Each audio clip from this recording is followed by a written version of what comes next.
Hello, my name's Tim, and in this video, we're going to look at how Jesus described himself to those that he lived and worked among for 3.5 years in his ministry. Specifically, our topic is whether Jesus claimed to be God, a claim that's been made frequently on his behalf since he arose into heaven, but did he actually claim to be God himself while he was here? This presentation is a series running under the theme, The Nature of God. It's a Gospel Online 23-24 project.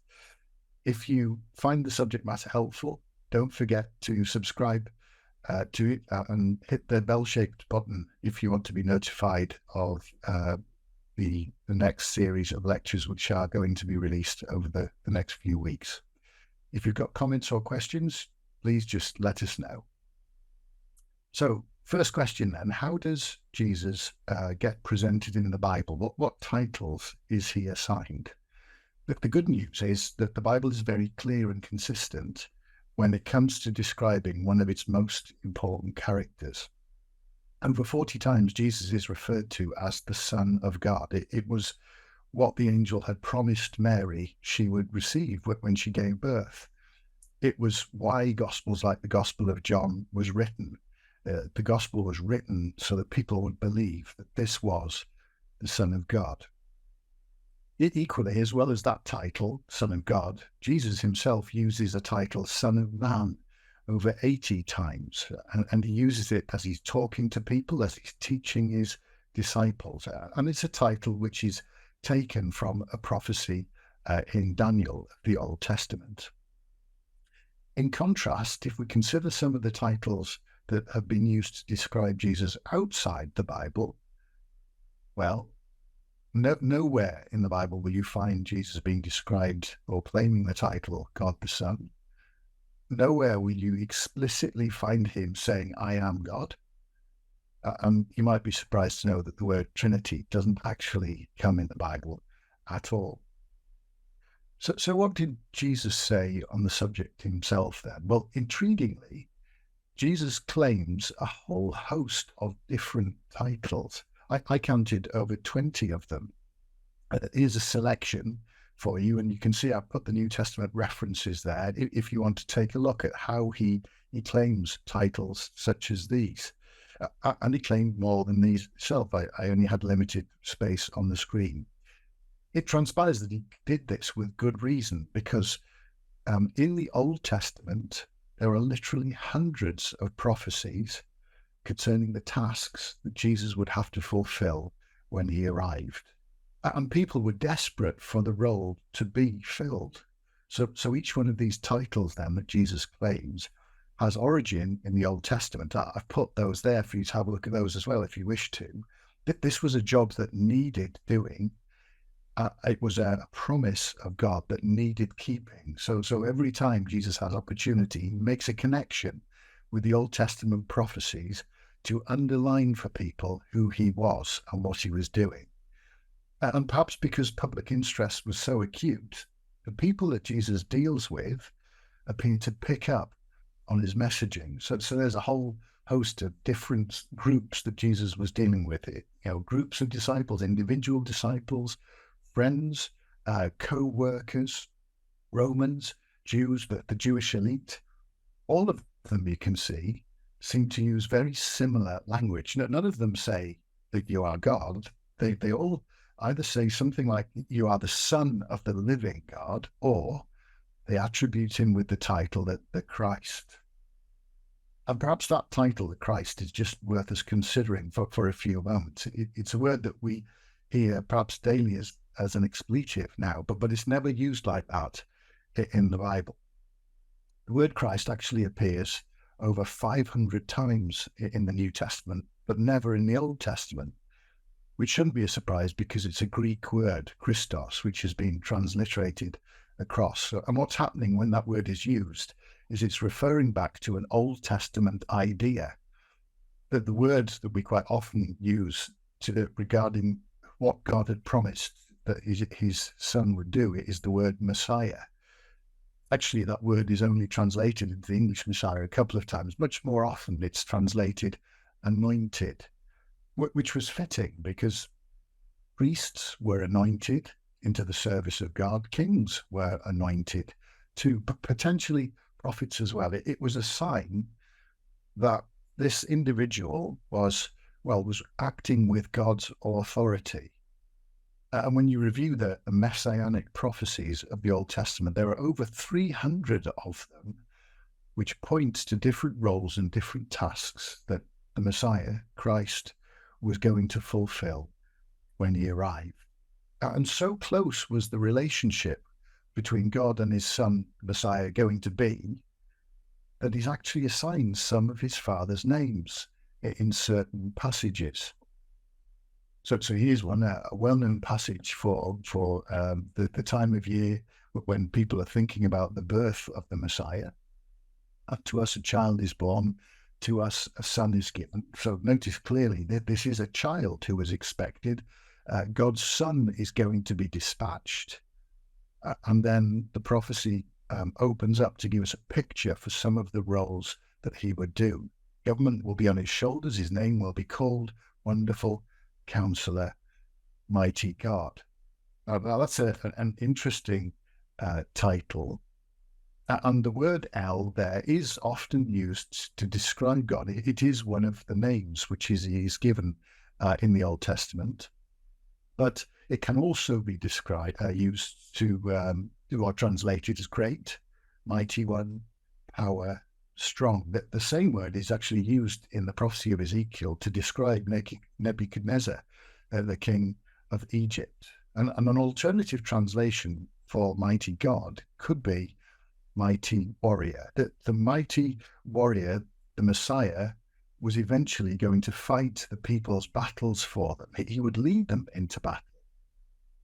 And we can treat the next phrase in a similar manner. So, everlasting Father, the word Father there is often used of God, but it's not limited to him. So the word is also translated ancestor, author, origin, governor, protector. And the word it's linked to, everlasting, has the idea of looking to the future. These are things that we might understand the Messiah will be doing in the future. And notice his name shall be called. So whereas the Messiah that the world has seen so far has fulfilled all sorts of prophecies regarding releasing people from sin and giving them hope for the future, we have yet to see the Son of God fulfilling a military role or ruling, as some of these prophecies foretell. So let's just take stock for a moment then. We've established that whilst some of the Messianic prophecies predict that Messiah would have a very close relationship with God, even to the point where you might share some of God's names as he performs God's will, well, even so, when the Messiah arrived, while he claimed to be many things that had been promised, he never once explicitly claimed that he was God. Son of God, yes. On multiple occasions, people identified him as such, and he acknowledged it, but not God himself. In which case, you might ask, well, why do some say that he did do such a thing? This is where we have to get a bit more technical. For amongst the 20 or so titles which Jesus claimed while he was performing his ministry, some have identified a pattern, and specifically they identify it playing out in the Gospel of John. So 7 times in the Gospel of John, when Jesus claims titles of the Messiah, which had been prophesied before he arrived, he uses the word I am. On another occasion, Jesus says, before Abram was, I am. And when the Jewish leaders challenged him as to who he was, are you the Christ, the Son of the Blessed? Jesus is reported to have said, I am. And some suggest that rather than this being an explicit claim made by Jesus to be God, it is an implicit claim. And they do that on the basis of passages such as Exodus chapter 3. In Exodus chapter 3, Moses asked God who he would like to be introduced to the children of Israel as. So, what will your name be? He says to God. And you see there on the screen, God says to Moses, I am who I am. And he said, say this to the people of Israel, I am has sent me to you. Now, the link then is made that God's name, I am, is a phrase which Jesus uses repeatedly to describe himself as he links to the identity, the tasks of the Messiah.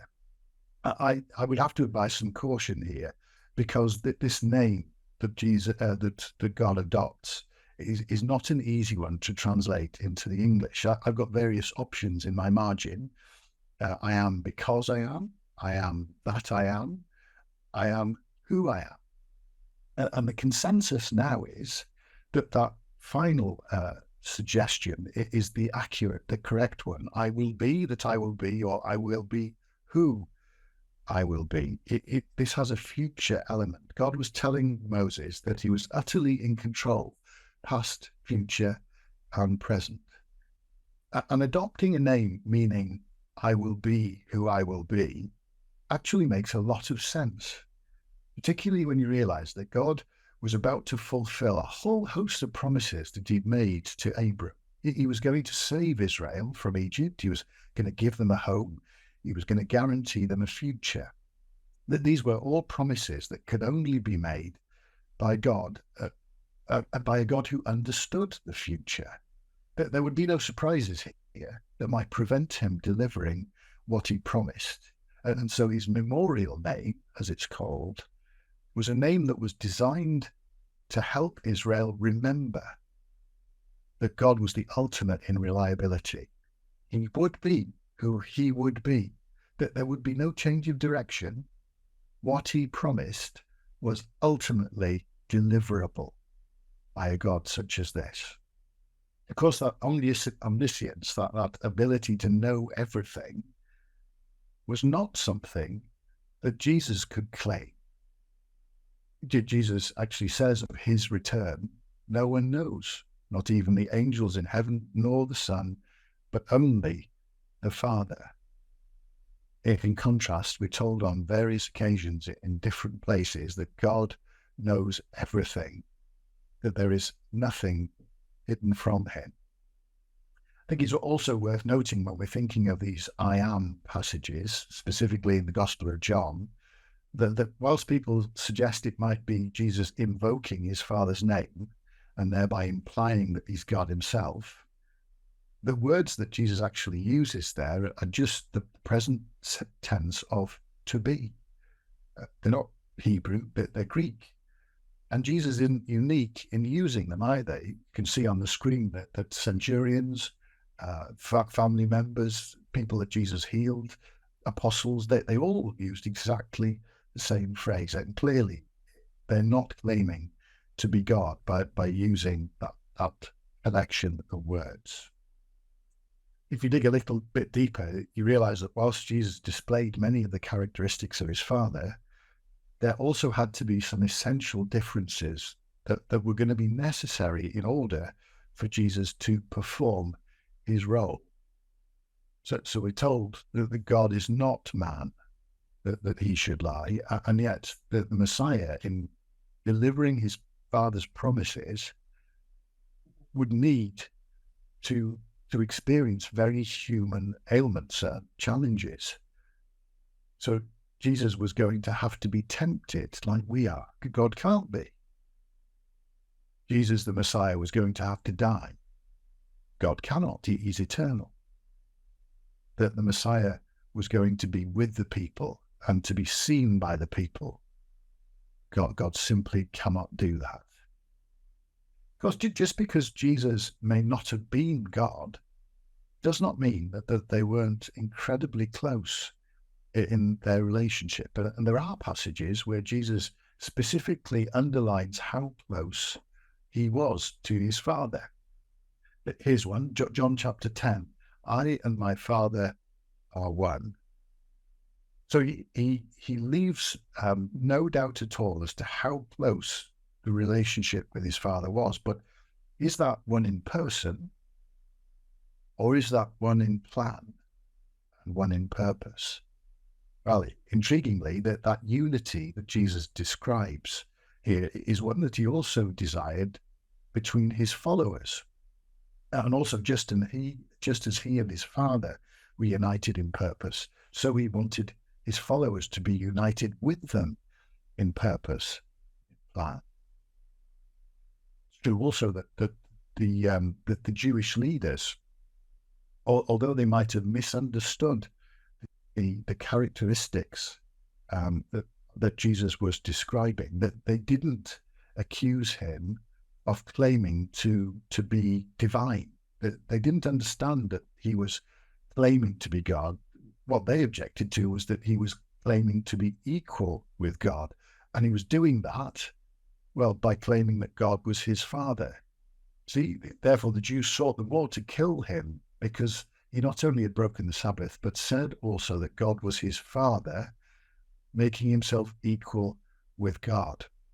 Now, if Jesus was God, you might imagine that at such an important moment in this as when the Jewish leaders are looking for reasons to deal with him, to accuse him falsely, that Jesus would have taken the opportunity to correct them. You might imagine that if Jesus was God, he would have taken this moment to say, no, I'm not the Son of God, I am God. But he doesn't do that. In fact, he does the opposite. Jesus actually takes this opportunity to reinforce the idea that he was the Son of God and that of himself he could do nothing, that his power, which he was exercising in miracles and in teaching, was from God, rather than being, in the equation because God was there too in person. That Jesus was equally, he shared the plan, he shared the purpose, but he wasn't the same person. And you can see John 14 and John 5, Jesus said this on various different occasions. He consistently acknowledges the source of his power. There's another well-known passage where Jesus says, "He that has seen me has seen the Father." But viewed in the context of everything else Jesus was saying, it becomes clear that what Jesus was describing here was, that he was equal in terms of character and purpose. But both the New Testament and the Old Testament tell us that no one can see God and live. No one could hear his voice and survive. And yet, so close was Jesus to his Father's character that he provided the opportunity for people to see God in action, if you will. Jesus, the things he was saying, the things he was doing, were things that God would approve of, that they were things that God would do himself, if indeed the people could have stood to be seen by him or heard of him. So in summary then, when we take account of all that Jesus says and what was foretold of the Messiah, the role that he was going to fulfill, we can see clearly that Jesus never explicitly claimed to be God. Rather, he repeatedly claimed to be the Son of God and the Son of Man. His purpose was one and the same with his Father. He was sent to fulfill a host of different promises that his Father had made. And the people around him understood who he was. Christ, the Son of the living God, is how they described him when challenged or when the opportunity arose.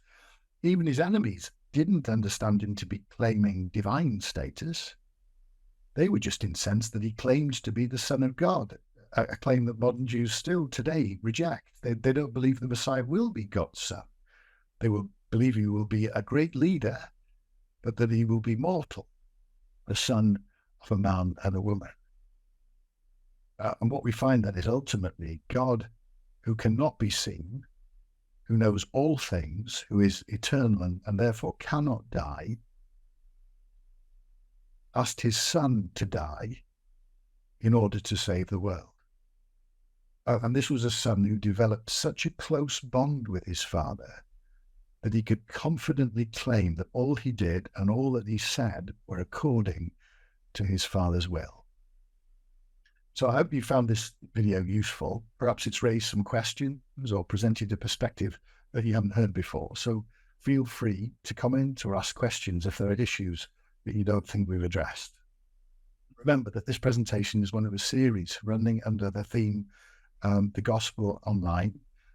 And don't forget to hit the subscribe button or even the bell-shaped notification if you want to be reminded as the series is released over the next few weeks. Thanks for listening.